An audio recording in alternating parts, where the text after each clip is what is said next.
Welcome to secret of சமையல். இன்னைக்கு நம்ம பார்க்க போகிறது இன்னொரு தீபாவளி ஸ்வீட் ரெசிபி. இது வந்துட்டு ஜாங்கிரி. ஜாங்கிரி செய்கிறது ரொம்ப கஷ்டம், இந்த ஷேப் எல்லாம் செய்கிறது ரொம்ப கஷ்டம் அப்படின்னு நம்ம பொதுவாக நினைப்போம். ஆனால் அப்படியெல்லாம் கிடையாது, ரொம்பவே ஈஸியாக ஜாங்கிரி செய்யலாம். சரி வாங்க இந்த டேஸ்டியான ஜாங்கிரி எப்படி செய்யலாம் அப்படின்னு பார்க்கலாம். குண்டு உளுந்து வந்துட்டு நான் ஒரு அரை கப் அளவுக்கு ஊற போட்டிருக்கேன். இது வந்துட்டு ஒரு 2 மணி நேரமாக ஊறிருக்கு. 2 மணி நேரம் மட்டும் ஊற வைங்க, அதுக்கு மேலே ஊற வைக்க வேணாம். ரொம்ப நேரம் ஊறிச்சுன்னா சம்டைம்ஸ் வந்துட்டு ஒரு புளிச்ச மாதிரி ஒரு டேஸ்ட் வர ஆரம்பிச்சிடும். இப்போ இது 2 மணி நேரம் நல்லா ஊறி இருக்குது. நல்லா வாஷ் பண்ணிட்டு நான் எடுத்து வச்சிருக்கேன். இப்போ இந்த ஊற வச்ச உளுந்தை நம்ம வந்துட்டு மிக்சியில போட்டு வடை மாவு பக்குவத்துக்கு அரைச்சிக்க போறோம். இதை சேர்த்தில அந்த மிக்சியில.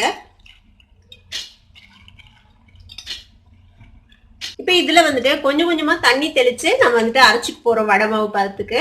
இதை நான் அரைச்சிட்டு வந்துடுறேன். இப்போ இது மாதிரி நல்லா ஸ்மூத்தா அரைச்சி எடுத்துக்கோங்க. கொஞ்சம் கூட அந்த பருப்பா இருக்கக்கூடாது. இந்த மாதிரி நல்லா அரைச்சி எடுத்துக்கோங்க, கிட்டத்தட்ட வடை மாவு பக்குவத்துக்கு. இப்போ இதை ஒரு கொஞ்சம் அகலமான ஒரு பாத்திரத்துல நம்ம மாத்திக்கலாம். இப்போ ஒரு பாத்திரத்துல மாத்தியாச்சு. நான் வந்துட்டு ஒரு 2 டீஸ்பூன் அளவுக்கு கார்ன்ஃபிளவர் பவுடர் எடுத்து வச்சிருக்கேன். இது கூட கொஞ்சமா நம்ம கேசரி கலர் ஆட் பண்ணிக்கலாம், ஆரஞ்சு ரெட் கலர். இதுல கொஞ்சமா தண்ணி விட்டு நம்ம இதை நல்லா மிக்ஸ் பண்ணிக்கலாம். இந்த கார்ன்ஃபிளவரையும் இந்த கலரையும் சேர்த்து 1.5 டீஸ்பூன் அளவுக்கு தண்ணி விட்டுருக்கேன். நல்லா மிக்ஸ் பண்ணிக்கலாம் இந்த கார்ன்ஃபிளவரை. இப்போ நம்ம மிக்ஸ் பண்ண இந்த கார்ன்ஃபிளவர் கலவையை இந்த மாவுல சேர்த்து நம்ம நல்லா மிக்ஸ் பண்ணிட போறோம். கையில வந்துட்டு நம்ம மிக்ஸ் பண்ணணும். ஒரே சைடா மிக்ஸ் பண்ணிக்கோங்க. இந்த 2 சைடும் மாத்தி மிக்ஸ் பண்ணக்கூடாது. இப்படி ஒரே சைடா கொஞ்சம் பீட் பண்ண மாதிரி மிக்ஸ் பண்ணிக்கோங்க. இப்போ நல்லா மிக்ஸ் பண்ணியாச்சு நம்மளோட மாவை. இப்போ இந்த மாவை வந்துட்டு நம்ம ஒரு கவர்ல போட்டுக்க போறோம். ஜிலேபிக்குனே ஒரு துணியில வரும், அந்த மாதிரி இருந்துச்சுன்னா நீங்க அதை யூஸ் பண்ணுங்க. அது இல்லைன்னா இந்த மாதிரி ஒரு கொஞ்சம் திக்கான கவர் இல்ல ஒரு ஜிப்லாக் கவர், ஏதாவது ஒரு கவர் எடுத்துக்கோங்க. இல்ல பால் கவர்ல கூட நீங்க போட்டுக்கலாம், ஒன்றும் பிரச்சனை இல்லை. இப்போ நான் இந்த கவர்ல போட்டுக்க போறேன். இப்போ இது மாதிரி ஒரு டம்ளர்ல வச்சுட்டீங்கன்னா போடுறதுக்கு ஈஸியா இருக்கும். மாவை எடுத்து அதுல ஃபில் பண்ணி வச்சிடலாம்.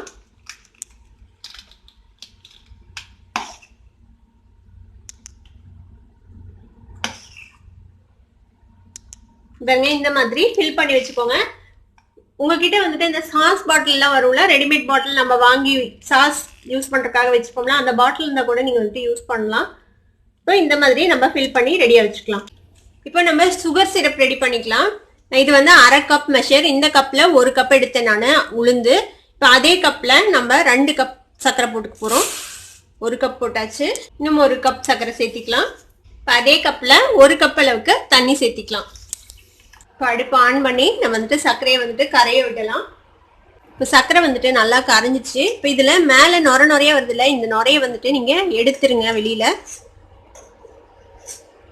நமக்கு வந்துட்டு பதம் என்ன பதம் இருக்கணும்னா 3/4 கம்பி பதம் இருக்கணும். அரை கம்பியும் இருக்கக்கூடாது, 1 கம்பியும் இருக்கக்கூடாது. அதுக்கு இடைப்பட்ட ஒரு பதத்துல இருக்கணும். அது வரைக்கும் நம்ம இதை காய்ச்சிக்க போறோம். இதுல வந்துட்டு ஃபிளேவரிங்காக நான் கொஞ்சமா ரோஸ் வாட்டர் 1 டீஸ்பூன் பன்னீர் விட போறேன்.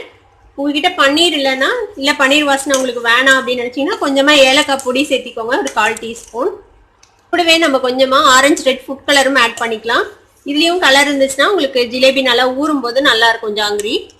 இதை சேர்த்திக்கலாம். அதையும் ஒரு 2-3 நிமிஷம் கொதிச்சதுக்கு அப்புறம் நம்ம இதுல வந்துட்டு பதம் செக் பண்ணி பார்க்கலாம். இப்போ பதம் செக் பண்ணி பார்க்கலாம். நம்ம இந்த மாதிரி தொட்டுட்டு பாருங்க, இந்த மாதிரி எடுத்தீங்கன்னா 1 இன்ச் வரதுக்கு முன்னாடியே கட் ஆகுது. இதுதான் கரெக்டான பதம். அடுப்பு ஆஃப் பண்ணிடலாம். இப்போ இதுல ஒரு 2-3 டிராப் லெமன் ஜூஸ் விட்டுக்கலாம். இது எதுக்காகனா இந்த சக்கரை பாகு வந்து கிறிஸ்டலைஸ் ஆகாம இருக்கும், அதுக்காக வேண்டி. ஜாங்கிரி பொரிச்சதுக்கு அப்புறம் இதை வந்துட்டு கொஞ்சம் சூடு பண்ணி அதுக்கப்புறம் நம்ம இதுல போட்டுக்கலாம். ஏன்னா இந்த பாகு வந்துட்டு நல்லா சூடா இருந்துச்சுன்னா ஓரளவுக்கு ஜாங்கிரியில வந்துட்டு நல்லா உள்ள அப்சர்வ் ஆகும், அதுக்காக வேண்டி. இப்போ இது இருக்கட்டும் தனியா. நம்மளோட சக்கரை பாகு இப்போ ரெடி. இப்போ ஜிலேபி புளியறதுக்கு முன்னாடி ஒரு பிளேட்ல நீங்க செக் பண்ணி பாத்துருங்க கரெக்டா வருதா அப்படின்னு சொல்லிட்டு. உங்களுக்கு ப்ராக்டிஸ் இருந்தா நீங்க அப்படியே நீங்க நேரடியாக எண்ணெயில புளிய ட்ரை பண்ணலாம். இல்லைன்னா ஃபர்ஸ்ட் ஒரு பிளேட்ல புளிஞ்சு பாருங்க. இப்போ நம்ம ஃபில் பண்ணி வச்சிருக்கோம்ல, இதுல டிப்ல வந்துட்டு நாங்கள் வந்துட்டு கொஞ்சமா கட் பண்ணியிருக்கிறேன். இப்போ இது வந்துட்டு எப்படி புளியணும்னா, உங்களுக்கு ஜிலேபி வந்துட்டு நம்ம போடுற ரவுண்டு வச்சுதான் சைஸ் வரும். உங்களுக்கு பெரிய ஜிலேபியா வேணும்னா 2 ரவுண்டு ஃபர்ஸ்ட் போட்டுட்டு அதுக்கு மேல சின்ன ரவுண்ட்ஸ் போடணும். இப்போ நான் குட்டியா தான் போட போறேன் இன்னைக்கு மினி ஜிலேபி. அதை எப்படி செய்யறது அப்படின்னு காட்டுறேன் பாருங்க. இந்த மாதிரி சின்னதாக ஒரு ரவுண்டு போட்டுட்டு அது மேலே இந்த மாதிரி ரவுண்டாக போடணும். பார்க்கும்போது கொஞ்சம் சிரமம் போல தெரியும், ஆனால் போட்டிங்கன்னா ஈஸியாக தான் இருக்கும். இந்த மாதிரி ஜிலேபி சுற்றணும், அவ்வளோதான். ஈஸி தான். உங்களுக்கு ஒரு 4 போட்டு பாத்தீங்கன்னா ஈஸியா வந்துடும். திருப்பி இந்த மாவை எடுத்து நம்ம யூஸ் பண்ணிக்கலாம் அடுத்த தடவை போடும்போது. இன்னொன்னு போட்டு காட்டுறேன். இந்த ரவுண்ட் எவ்வளவு பெருசா போடுறோமோ அந்த அளவுக்கு ஜிலேபி பெருசா வரும்.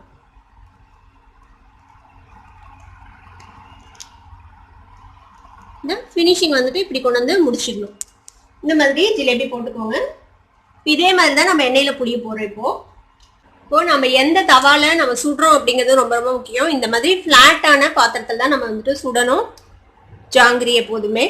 இதுல வந்து ஒரு 1/2 இன்ச் அளவுக்கு எண்ணெய் இருக்கிற மாதிரி ஊற்றி வச்சுக்கோங்க. ரொம்ப அதிகமாகவும் எண்ணெய் இருக்கக்கூடாது. ரொம்ப அதிகமாக எண்ணெய் இருந்ததுன்னா உங்களுக்கு வந்துட்டு போட்டோடனே மேலே வரும். உங்களுக்கு கரெக்டான ஷேப்ல நமக்கு சுத்த வராது. இந்த மாதிரி கரெக்டான அளவுக்கு எண்ணெய் இருக்கிற மாதிரி பார்த்து வச்சுக்கோங்க. அப்புறம் சூடு வந்துட்டு மிதமாக தான் இருக்கணும். ரொம்ப லோ ஹீட்ல தான் நம்ம வச்சு இந்த ஜாங்கிரி செய்யணும். இல்லைன்னா சீக்கிரமா கரிஞ்சு போயிடும், உள்ளுக்குள்ள வந்துட்டு வேகாம இருக்கும். இப்போ நம்ம ஜாங்கிரி சுத்த ஆரம்பிச்சிடலாம் எண்ணெயில. நான் உங்களுக்கு போட்டு காட்டின மாதிரி தான் ஃபர்ஸ்ட் ஒரு ரவுண்டு போட்டுக்கலாம். அதுக்கு மேல சின்ன சின்ன ரவுண்ட்.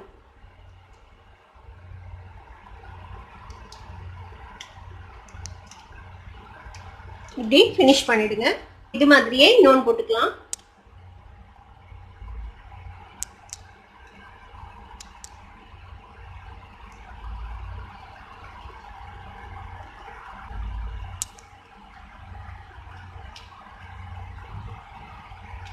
இது இப்படியே மிதமான சூட்லயே இது வேகணும். பார்க்க தான் உங்களுக்கு வந்துட்டு சிரமம் போல தெரியும், ஆனா சுத்தி பாத்தீங்கன்னா ஈஸியா தான் இருக்கும். இது ஒரு சைடு வெந்ததும் இந்த மாதிரி ஒரு குச்சியோ கம்பியோ வச்சு நம்ம டர்ன் பண்ணி விடலாம். இந்த மாதிரி 2 சைடும் நல்லா ஃப்ரை ஆகணும்.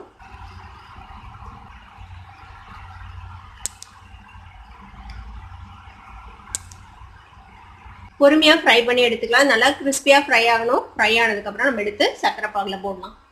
இப்போ பாருங்க நல்லா ஃப்ரை ஆயிடுச்சு. கிட்டத்தட்ட ஒரு 7 நிமிஷம் ஆயிருக்குது இது வேகிறதுக்கு. நல்லா கிறிஸ்பியா ஃப்ரை ஆயிடுச்சு. இப்போ என்ன செய்யலாம்னா இதை வந்துட்டு நம்ம எடுத்து சுகர் சிரப்ல போட போறோம். நல்லா இந்த எண்ணெயை வடிச்சிடுங்க. வடிச்சிட்டு ஸ்ட்ரெயிட்டாவே இந்த சுகர் சிரப்ல போட்டுடலாம். சுகர் சிரப் வந்துட்டு நல்லா சூடா இருக்கணும், அப்பதான் உடனே அப்சர்வ் ஆகும் ஜாங்கிரியில. இப்போ இந்த மாதிரி நல்லா இப்படி ப்ரெஸ் பண்ணி விடுங்க. இதே மாதிரி மீதி இருக்கிற ஜாங்கிரியும் நம்ம வந்துட்டு ஜீரால போட்டுடலாம். ஜீரால வந்துட்டு ஒரு 2-3 நிமிஷம் இருந்துச்சுன்னா போதும். ஒரு 3 நிமிஷத்துக்கு அப்புறம் நீங்க வெளியில எடுத்துடலாம். அதுக்குள்ளேயே இது அப்சர்வ் பண்ணிடும். நல்லா டிப் பண்ணி விடுங்க இந்த ஜீரால. இது அப்சர்வ் ஆகட்டும். அதுக்குள்ள நம்ம அடுத்த செட்டு ஜிலேபி போட்டுடலாம். ஒரு 3 நிமிஷம் ஊறி இருக்குது நம்மளோட ஜாங்கிரி. இப்போ இதை எடுத்து நம்ம வெளியில வச்சுக்கலாம். இந்த அளவுக்கு ஊறினா போதும்.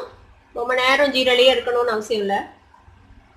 நல்லா எடுத்து இந்த ஜீராவை நல்லா ட்ரெயின் பண்ணிட்டு எடுத்து வச்சிடலாம். பாருங்க எவ்வளவு சூப்பரா நம்மளோட ஜாங்கிரி ரெடி ஆயிடுச்சு. இப்போ அடுத்த ஈடு ஜிலேபியும் நம்ம இதுல வந்து திருப்பியும் போட்டுடலாம். ஒருவேளை பாகு ஆறி போச்சுன்னா திருப்பியும் லைட்டா சூடு பண்ணிட்டு அதுக்கப்புறம் போட்டுக்கோங்க. நம்மளோட சூப்பரான ஜாங்கிரி இப்போ ரெடி ஆயிடுச்சு. நீங்களும் ட்ரை பண்ணி பாருங்க. ட்ரை பண்ணி பார்த்துட்டு எப்படி இருந்தது அப்படின்னு கமெண்ட்ஸ் ஃபீட்பேக் கொடுங்க. இந்த வீடியோ உங்களுக்கு பிடிச்சிருந்ததுன்னா சப்ஸ்கிரைப் பண்ணுங்க. பக்கத்துல இருக்க பெல் ஐகானை கிளிக் பண்ணுங்க. அப்பதான் என்னோட நோட்டிபிகேஷன்ஸ் உடனே உங்களுக்கு வந்து சேரும். லைக் பண்ணுங்க, ஷேர் பண்ணுங்க. தேங்க்யூ ஃபார் வாட்சிங் this video viewers. Bye bye.